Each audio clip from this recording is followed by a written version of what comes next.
Welcome to এমএইচএস Bangla. দেখো আজকে কোষে দেখি 4-14 অঙ্কটি করব। চাঁদমারির রাস্তাকে উঁচু করতে হবে, তাই রাস্তার দুপাশে 30টি সমান গভীর ও সমান মাপের আয়তঘনাকার গর্ত খুঁড়ে সেই মাটি দিয়ে রাস্তাটি উঁচু করা হয়েছে। যদি প্রতিটি গর্তের দৈর্ঘ্য ও প্রস্থ যথাক্রমে 14 মিটার এবং 8 মিটার হয় এবং রাস্তাটি তৈরি করতে যদি 2520 ঘনমিটার মাটি লেগে থাকে, তবে প্রতিটি গর্তের গভীরতা কত? এখন দেখো এখানে একটি কিন্তু ঘনমিটার আছে, অর্থাৎ আয়তন আছে। কার আয়তন?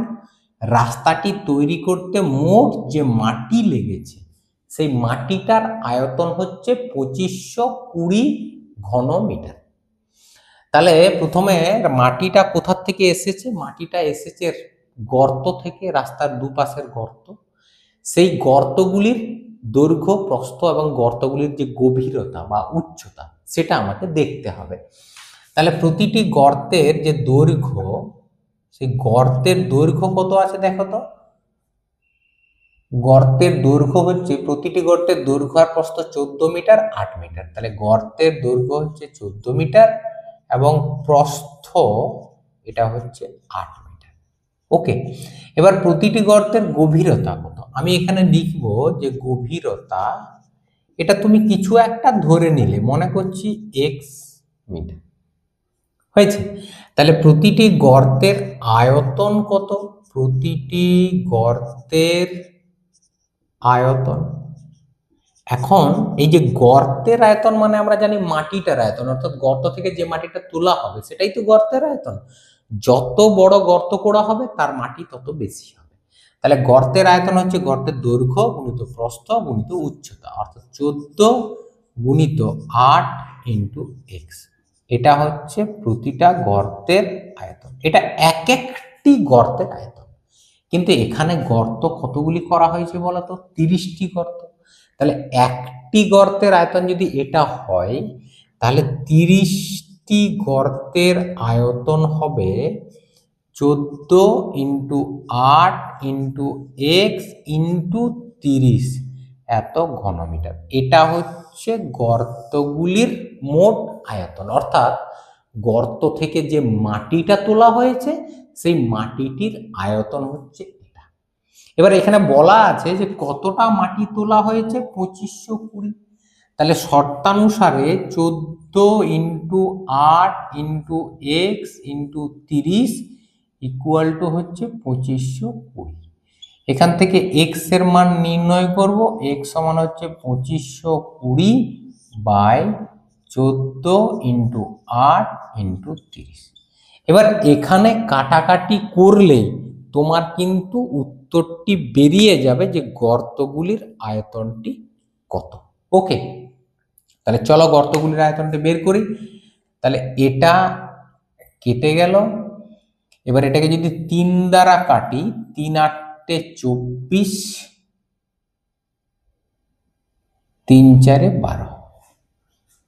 8 দ্বারা যদি কাটা হয়, 8 দ্বারা কাটা যাবে না, 4 দ্বারা, 4 দুগুণে 8 21, 7 দ্বারা 7 দুগুণে 14, 3 7 21। তাহলে উপরে হচ্ছে 3, নিচে 4, 3 4 মিটার। এটাকে তুমি যদি ডেসিমিটারে করো বা সেন্টিমিটারে করো, যা উত্তর হবে উত্তর এটাই। এটাকে দশমিক করলে 0.4 7 28 7 5 মিটার। এটাই হচ্ছে প্রতিটি গর্তের আয়তন। এবার গর্তগুলি যদি ডেসিমিটার করো তাহলে গর্তগুলির আয়তন হবে 7.5 ডেসিমিটার। যদি সেন্টিমিটারে করো তাহলে হবে 75 সেন্টিমিটার। যেভাবে করবে সেটাই উত্তর হবে। ওকে, এবার দেখো 15 অঙ্ক। ঘনকাকৃতি একটি সম্পূর্ণ জলপূর্ণ চৌবাচ্চা থেকে সমান মাপের 64 বালতি জল তুলে নিলে চৌবাচ্চা থেকে 64 বালতি জল তোলা হয়েছে। চৌবাচ্চাটির 1/3 অংশ জলপূর্ণ থাকে, অর্থাৎ চৌবাচ্চাটিতে যা জল ছিল 64 বালতি তোলার পরেও দেখা গেল যে এখনো 1/3 অংশ জলপূর্ণ আছে। তাহলে কত অংশ জল তোলা হলো তুমি বুঝতে পারছো তো? জল তোলা হয়েছে 3 ভাগের মধ্যে 1 ভাগ এখনো জল আছে, তাহলে 3 ভাগের মধ্যে 2 ভাগ জল তোলা হয়েছে, অর্থাৎ 2/3 অংশ জল কিন্তু তোলা হয়েছে। চৌবাচ্চাটির একটি ধারের দৈর্ঘ্য 1.2 মিটার হলে প্রতি বালতিতে কত লিটার জল ধরে? দেখো এখানে কিন্তু এই এককের মধ্যে একটু উল্টো পাল্টা আছে, এক জায়গায় আছে মিটার, এক জায়গায় আছে লিটার। তোমাদেরকে জানতে হবে যে ঘন ডেসিমিটার এটা মানে হচ্ছে লিটার, এটা তোমরা খেয়াল রাখবে। ঘন ডেসিমিটার মানে কিন্তু লিটার।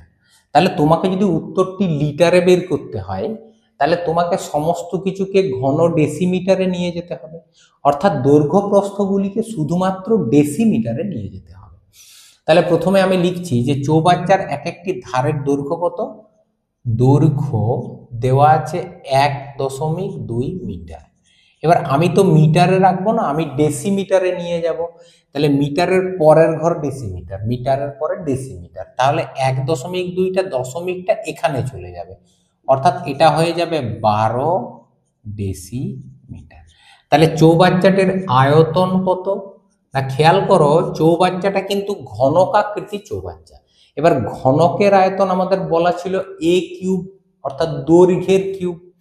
তাহলে এর আয়তন হবে 12 কিউব, কারণ দৈর্ঘ্য মানে 12। তাহলে এটাই থাকলো, 12 কিউবে লিখে দিলাম, এটাই হচ্ছে ঘন ডেসিমিটার। এটা হচ্ছে চৌবাচ্চার আয়তন। এবার চৌবাচ্চা থেকে কতটা জল তোলা হয়েছে বলতো? 1/3 অংশ জল এখনো আছে, তাহলে জল তোলা হয়েছে 2/3 অংশ জল তোলা হয়েছে। তাহলে জল তোলা হয়েছে